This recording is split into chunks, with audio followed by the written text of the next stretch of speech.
Existe-t-il des relations entre religion et politique?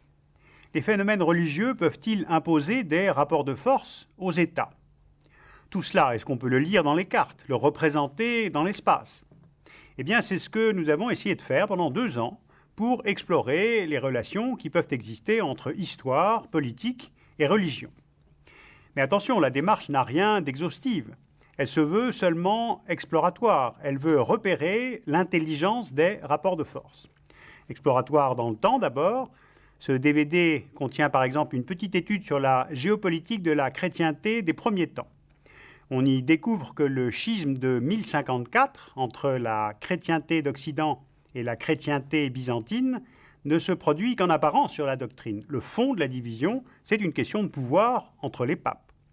Exploratoire dans l'espace aussi. Le monde orthodoxe retrouve de sa vigueur après la fin des régimes totalitaires à l'Est.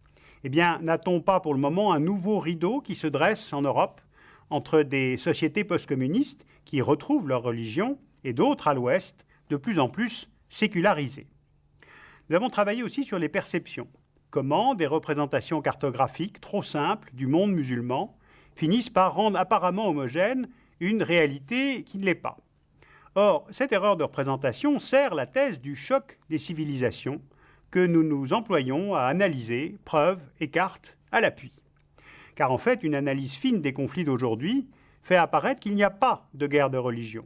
Ce sont des guerres pour l'identité ou le plus souvent tout simplement pour le pouvoir. Intelligence, religion, les deux mots ont la même racine latine, ligere, relier, faire les liens. Eh bien, c'est ce que nous avons tenté de faire dans ce corpus consacré aux relations entre géopolitique et religion.